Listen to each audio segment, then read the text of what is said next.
नमस्कार दोस्तों, स्वागत है आपका मेरे इस YouTube चैनल पे अपना बिजनेस। दोस्तों, जैसे कि मैंने पिछले वीडियोस में आपको बताया था कि यदि हम सिंगल ओनर हैं, यदि हम सिंगल पर्सन हैं और हम बिज़नेस करना चाहते हैं तो हमारे पास क्या क्या ऑप्शन है कि प्रोप्राइटरशिप में जाएं और कंपनी बना सकते हैं सिंगल। तो इसके ऊपर मैंने ऑलरेडी वीडियो बना रखा है, वो आपको नीचे डिस्क्रिप्शन में मिल जाएगा। आज मैं इस वीडियो में कवर करूँगा कि पार्टनरशिप बिजनेस, मतलब यदि हम एक से ज़्यादा लोग हैं, हम दो लोग मिलकर पार्टनरशिप बिजनेस करना चाहते हैं तो हम कौन सा ऑप्शन लें और क्या क्या ऑप्शंस हैं हमारे पास पार्टनरशिप बिजनेस के अंदर, और उन ऑप्शंस में क्या क्या फ़ायदे हैं, क्या क्या नुकसान हैं, और तो हम ये सारी चीज़ें कवर करेंगे। सबसे पहला पॉइंट आता है लायबिलिटी। यदि हम पार्टनरशिप फर्म खोलते हैं जो ट्रेडिशनल प्रैक्टिसेस है और एलएलपी खोलते हैं या प्राइवेट लिमिटेड खोलते हैं, इन तीनों में जो लायबिलिटी रहती है, तो पहले हम कंपैरिजन करते हैं एलएलपी वर्सेस अपनी ट्रेडिशनल प्रैक्टिसेस। तो लायबिलिटी के जो क्लॉज है, लायबिलिटी हमारी ट्रेडिशनल में अनलिमिटेड लायबिलिटी रहती है। अनलिमिटेड लायबिलिटी मीन्स, जैसे अनलिमिटेड लायबिलिटी का मीन्स है यदि हमारी पर्सनल जो एसेट्स हैं वो भी इसमें बाउंड होती हैं कि यदि हमने कोई लोन, यदि डेब्ट लिया कंपनी में, तो हम क्या होगा, हमें पर्सनल एसेट भी चुकाकर ये चीज़ें हमें पूरी करनी पड़ेंगी, यदि डेब्ट भी पूरा करना पड़ेगा। ठीक है। तो और यदि एलएलपी के फॉर्म में लेते हैं तो एलएलपी के फॉर्म में लिमिटेड लायबिलिटी रहती है, वहीं कंपनी के फॉर्म में भी लिमिटेड लायबिलिटी रहती है। तो इससे फायदा क्या sir? Limited liability, unlimited liability, इन दोनों में से अंतर क्या है?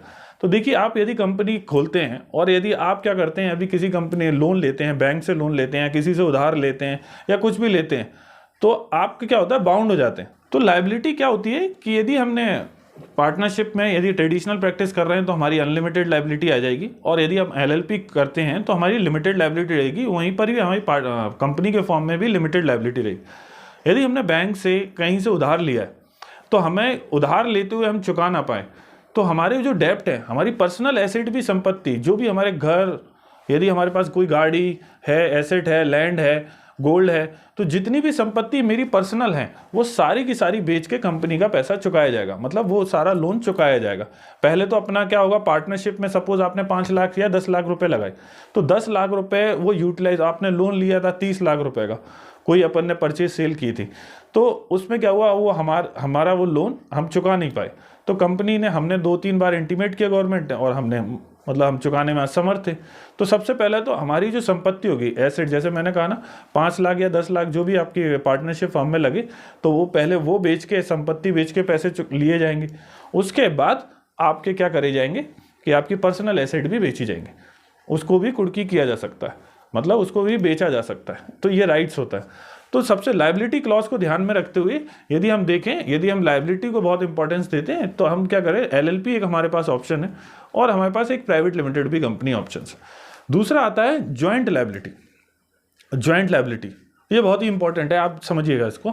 ज्वाइंट लायबिलिटी क्या है? सपोज हमारी पार्टनरशिप में 3 पार्टनर है, ट्रेडिशनल प्रैक्टिसेस की बात कर रहा हूं, यदि हम पार्टनरशिप ट्रेडिशनल प्रैक्टिसेस के अपना रहे हैं जहां पर अनलिमिटेड लायबिलिटी है, तो यदि हमारे 3 पार्टनर हैं और तीनों का रेशियो क्या है, 50%, 40% और 10%, जो हमारा तीसरा पार्टनर है उसके पास कोई पर्सनल संपत्ति नहीं है, बट ये जो 2 पार्टनर हैं इनके पास कुछ ना कुछ पर्सनल संपत्ति है। जो 50% का पार्टनर है उसके पास सबसे ज़्यादा संपत्ति है, और जो 40% का पार्टनर है उसके पास उससे थोड़े कम, और जो मैंने बताया ना 10% का पार्टनर है उसके पास 0 संपत्ति है। तो हुआ क्या, बैंक ने नोटिस दिया, वही सेम एग्जांपल कि यार हम पैसे चुकाने में असमर्थ रहे, तो जो पहले तो क्या हुआ, फर्म से लेंगे, फर्म में सपोज मैंने जैसे बताया था 5 से 10 लाख रुपए और बैंक से 20 लाख रुपए ले रखे, तो पहले 10 लाख रुपए अपने बैंक ने जैसे तैसे चुकाए अपना फर्म से, उसके बाद जो 10 लाख रिमेनिंग बचे, तो वो जो सी पार्टनर है उसके पास तो कोई पर्सनल संपत्ति है ही नहीं, तो उससे कुछ भी नहीं लिया जाएगा, बाकी जो रिमेनिंग पार्टनर है उनसे लिया जाएगा। सपोज सी ने भी चुकाए और बी ने भी चुकाए और बी की भी संपत्ति खत्म हो जाती है पर्सनल, तो सारी की सारी जिम्मेदारी एक ही आ जाएगी। ए यदि करोड़पति है, यदि अच्छा रिच है, तो सारे के सारे पैसे उसको चुकाने पड़ जाएंगे।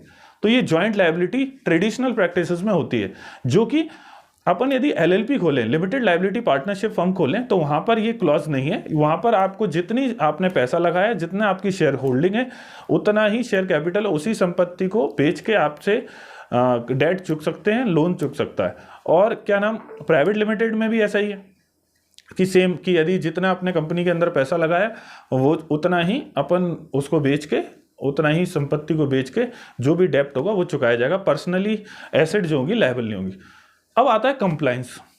तो आरओसी जो होते हैं ना, अपन बोल सकते हैं ट्रेडिशनल प्रैक्टिस में सबसे लीस्ट कंप्लाइंस है, और एलएलपी में मीडियम ले सकते हैं, और हाई कंप्लाइंस होता है प्राइवेट यदि कंपनी बनाते हैं तो हाई कंप्लाइंस है।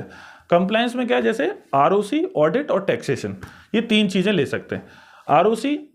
आरओसी में कंप्लाइंस, ट्रेडिशनल प्रैक्टिसेस में आरओसी में कोई कंप्लाइंस नहीं है, बट एलएलपी में है। यदि आपका टर्नओवर 40 लाख से ऊपर है और कैपिटल 50 लाख से ऊपर है तो आपको आरओसी में आपके जो statement of profit and loss हैं वो सबमिट करने पड़ेंगे।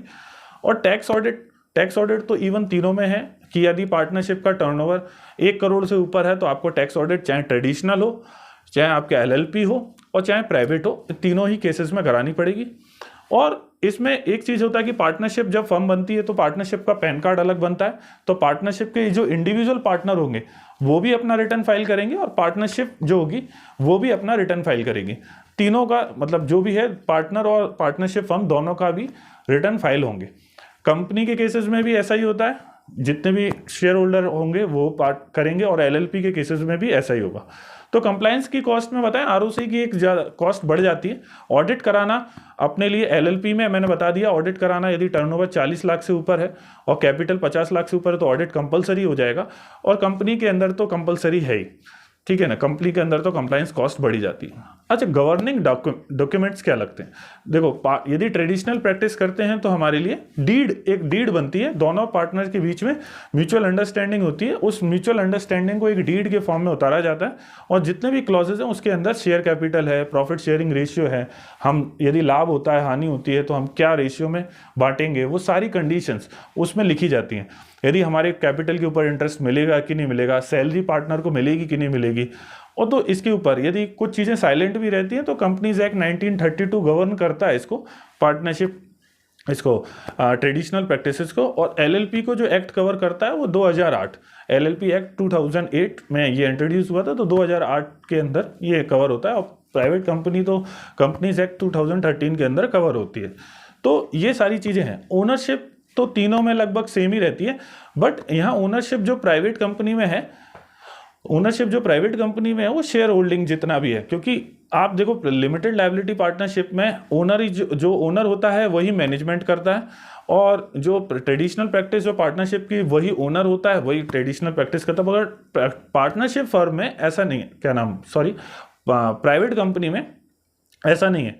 प्राइवेट कंपनी में क्या जो होता है, ओनर और जो मैनेजमेंट है वो दोनों अलग हो सकता है। आपको एक एग्जांपल देते हैं, जैसे टाटा के अंदर टाटा सन्स ने 52% की होल्डिंग करता है, बट टाटा सन्स होल्डिंग रखता है, कंट्रोल रखता है, बट मैनेजमेंट कोई और करता है, किसी और को डायरेक्टर बना रखा है, तो वो सारे लोग मैनेजमेंट करते हैं। तो शेयर कैपिटल जो होता है प्राइवेट कंपनी में, ये फायदा है कि मैनेजमेंट और ओनर दोनों अलग होते हैं, कि आप ओनरशिप तो रखते हैं मगर मैनेजमेंट करने के लिए आप किसी को भी ओनरशिप ट्रांसफर कर सकते हैं, डायरेक्टर बना सकते हैं। ये प्राइवेट कंपनी में एक लीनियंसी दे रखी है। ऐसा ही आपको ये सारी लीनियंसी आपको यहाँ नहीं मिलेगी, आपको एलएलपी में नहीं मिलेगी, और यहाँ ट्रेडिशनल प्रैक्टिस ऑफ पार्टनरशिप में नहीं मिलेगी। अब आ जाते हैं बेनिफिट्स को लेके। बेनिफिट्स का कंपैरिजन भी LLP versus partnership, traditional partnership firm के अकॉर्डिंग ही करेंगे। अब आता है मिनिमम मैक्सिमम पार्टनर कितने हो सकते हैं। एलएलपी यदि हम खोलते हैं तो मिनिमम 2 पार्टनर हो सकते हैं और मैक्सिमम अनलिमिटेड।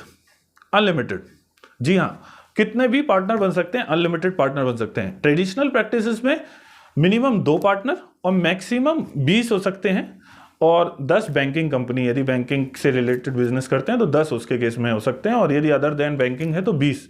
मतलब ये मान के चलो ट्रेडिशनल में मिनिमम 2 मैक्सिमम 20, और एलएलपी में मिनिमम 2 मैक्सिमम अनलिमिटेड।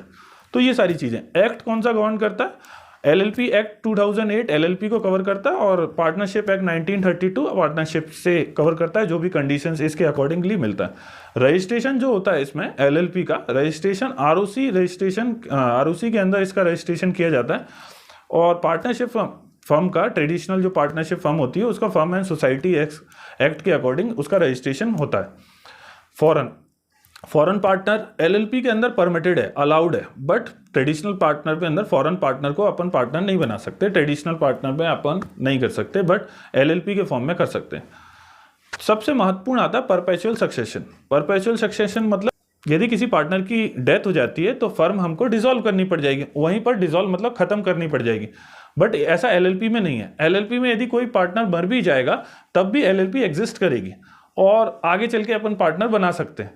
मगर फर्म के केस में यदि किसी भी पार्टनर रिटायरमेंट लेता है, एडमिशन लेता है या कोई भी डेथ हो जाती है तो डेथ के केस में तो ये फर्म डिसॉल्व ही हो जाएगी। और रिटायरमेंट और एडमिशन के केसेस में तो क्या कुछ बदलाव करके इसमें किया जा सकता है ट्रेडिशनल पार्टनरशिप फर्म में। दोस्तों अब आ जाते हैं हम कंक्लूजन की तरफ कि हम लिमिटेड लायबिलिटी पार्टनरशिप खोलें कि प्राइवेट लिमिटेड कंपनी खोलें कि पार्टनरशिप ट्रेडिशनल पार्टनरशिप फर्म खोलें। देखिए ये डिपेंड करता है आपकी आप यदि देखिए फैमिली बिजनेस गवर्न कर रहे हैं, यदि आपका फैमिली बिजनेस है और आपके जो पार्टनर हैं आप उनके ऊपर ट्रस्ट करते हैं और जो भी अंडरस्टैंडिंग है यदि आपकी अच्छी है तो आप ट्रेडिशनल पार्टनरशिप फर्म में जा सकते हैं और एलएलपी के फॉर्म में जा सकते हैं। दोनों ही फॉर्म में ये चीज़ है। यदि आपका मतलब जो ट्रस्ट है, फैमिली, ये इन चीज़ों पे लेकर इशू है तो आपको कंपनी ही खोलनी चाहिए, ये चीज़ें मान के चले। ये ट्रस्ट को लेकर दूसरी चीज़ है, कंपनी और पार्टनरशिप फर्म में क्या होगा, पार्टनरशिप फर्म में 30% के रेट से टैक्स रेट लगता है। टैक्स की बात करूँ वहाँ कंपनीज में 25% की रेट से मैक्सिमम 25%, 5% की सेविंग होती है टैक्सेशन के पॉइंट ऑफ व्यू से। कंपनी में 5% का टैक्स सेव होता है, बट पार्टनरशिप फर्म में 30% का टैक्स लगता है। ये थोड़ा सा ड्रॉबैक है कि 5% एक्स्ट्रा पार्टनरशिप फर्म में हमें टैक्स देना पड़ता है। तीसरी चीज़ है फंड रेज।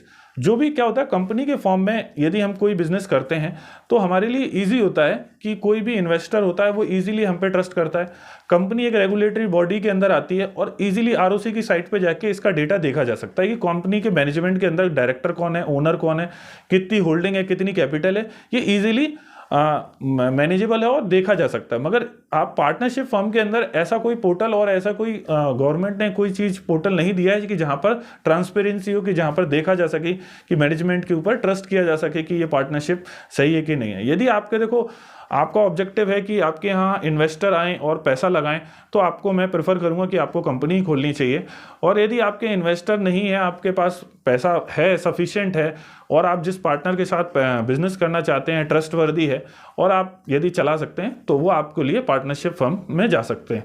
वहाँ आप एलएलपी और आपके ट्रेडिशनल पार्टनरशिप फर्म का 2 ऑप्शन आते हैं। कोई ये वीडियो कैसी लगी आप नीचे कमेंट करके जरूर बताइएगा। आने वाले वक्त में आपको इससे रिलेटेड यदि कोई डाउट है और आप कोई वीडियो की रिकमेंड करना चाहते हैं, आपके सजेशन हमारे लिए बहुत ही महत्वपूर्ण है।